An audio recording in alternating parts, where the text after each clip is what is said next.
This is the brand new Dell XPS 14, and this is also the brand new Dell XPS 14. Same chassis, same design, same beautiful CNC aluminum body, but one of these is over $3,000 and the other is around $2,000. One of them gets absolutely destroyed in benchmarks, and one of them has a feature I have never experienced in any laptop I've ever reviewed on this channel.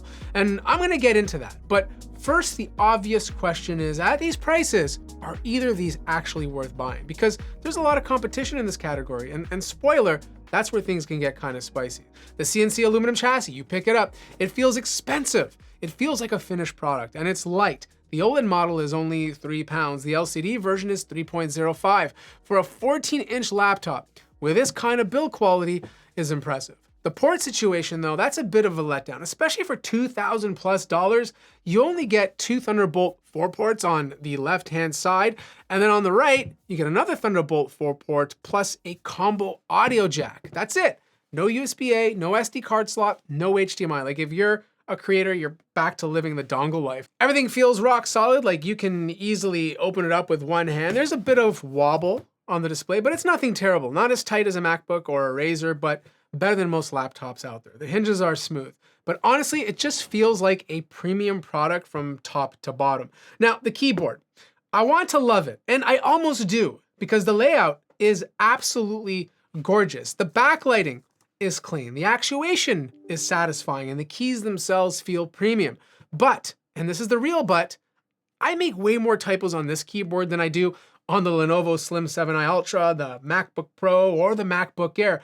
The keys are big, but the spacing between them is just a little too tight. After about 20 minutes of typing, the mistakes start adding up. The touchpad, visually, I absolutely love it. That one seamless piece of glass running across the bottom looks incredible. It's a haptic touchpad, standard on both models, which is nice, and the active area is wide, okay? Is it the best haptic touchpad I've used? No. The Surface laptop still wins for me, and obviously the MacBook trackpad is the gold standard. But it's good, and I'd recommend bumping the intensity or lowering the intensity down to a 2 in the settings. I personally feel it just makes a lot more sense. Now, this is where the two models start to really feel different from each other. The cheaper Ultra 5 model, you do not get the tandem OLED display. You get a 14-inch IPS panel, and honestly, it's fine. It's not the best IPS panel I've ever seen. Viewing angles are kind of meh, but it's matte, so reflections are handled quite well. It's 120 Hertz with a variable refresh rate, though weirdly, you can't manually set the refresh rate yourself. You just have to trust Dell doing it for you. And here's the kicker that nobody talks about. The SDR brightness on the IPS panel is actually higher than the OLED on the more expensive model. Like, let that sink in for a second. Speaking of which, the X7 model with the tandem OLED display, it's a 3K display, 120 Hertz, variable refresh rate from 20 to 120 Hertz. It can't go down to 1 like the LCD version. And look, OLED is OLED. Colors are punchy, blacks are perfect, color gamut is fantastic, basically zero reflection on this model as well. But here's my big issue. The peak brightness on this thing tops out at 500 nits. 500 nits, like that's it. I just reviewed the Asus ExpertBook Ultra, 1400 nits, and that's tandem OLED. The iPad Pro gets brighter, and that's tandem OLED. The Lenovo Slim 7i Ultra AE, 1100 nits, and that's not tandem OLED. Okay, this is what the camera on the Dell XPS 14 looks like. From what I'm seeing on the screen, looks pretty good. It's a little bit of a darker day right now. The clouds are out, so obviously the lighting looks pretty good, but yeah, colors on my skin look pretty good for what I'm seeing. You guys let me know how it looks, and more importantly, how do the microphones sound? All right, we got to talk about performance because Dell made some interesting decisions here. Most of the competition with Panther Lake chips, your Lenovo's, your Asus's, they're running these chips at 40 to 45 watts on their performance profile. The XPS 14 caps out at 27 watts. That's it. On Dell's own spec sheet, performance mode or ultra performance mode is 27 watts. And that's a bummer because Panther Lake is efficient enough that these chassis could easily handle more. They're literally leaving performance on the table. So when you look at the multi-core results, the X7 model hits about 3,721 in Cinebench R26. The Lenovo Slim 7i Ultra, which has a lighter chassis, a thinner profile, exact same chip, hits higher at 4,315. That's a 16% gap from the exact same processor. As for single core, it's competitive, 510 versus the MacBook's 726, so still behind. The Ultra 5 model is interesting, and I gotta say this, it performs like a wet noodle. It just does, 2282 in multi-core Cinebench. Firefox compiled took 54 minutes. The X7 did it in 34. The MacBook Pro M5 did it in 14. The Ultra 5 isn't just losing, it's getting beaten by the previous generation Lunar Lake chips in some tests. For a chip this new, that's really disappointing. Photoshop X7 hits about 9,960. It's decent, but the MacBook Pro M5 is at 13,590. Premiere Pro, completely different. The X7 gets 33,940. The MacBook does 62,981, almost double. Like if you're editing video, you're probably gonna choose the MacBook Pro. The honest thing here is that the X7 is really a solid performer, and it's just being deliberately throttled on the Dell XPS 14. And the Ultra 5 is just way underpowered for what they're charging. Here's where things flip though. Graphics on the X7 model with the Intel B390, that's where these Panther Lake chips absolutely cook. I'm not kidding. When I say I can play almost any modern game on these laptops, as long as I'm willing to tweak the settings a bit, you can do it. Like Cyberpunk 2077, completely playable. Black Myth Wukong, playable with frame generation. Marvel Rivals, it runs great. Overwatch, I'm pulling 120 FPS, full experience, and for a thin and light with no dedicated GPU, that's absolutely awesome. 3D Mark Steel Nomad hits 1393 on the X7, actually beating the MacBook Pro M5s at 1057.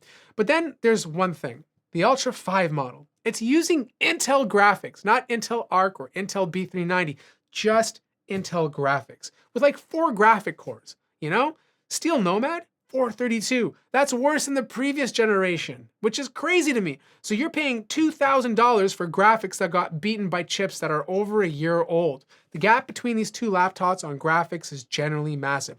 Like if you're gaming or any GPU work matters to you at all, the X7 isn't optional, it's absolutely required. Speakers, it's a quad speaker setup. There's no visible grills firing through the keyboard, and downward sounds actually pretty good. Let me play you a quick comparison with the Lenovo Slim 7i Ultra AE, and you guys let me know which one sounds better.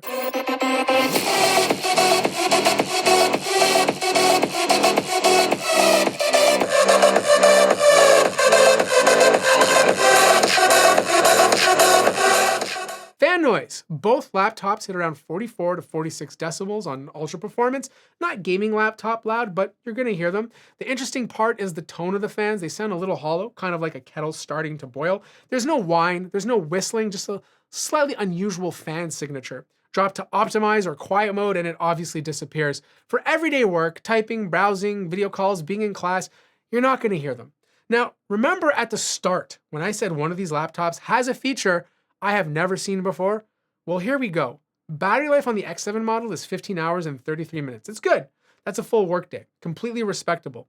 The Ultra 5 model, over 39 hours. And that's not a typo. That's not video playback. That's mixed use of being on Zoom calls, being idle, using Microsoft Office. Almost 40 hours. I generally don't know what to compare this to because nothing even gets close. All right, let's talk about what's actually going to determine whether you buy this laptop.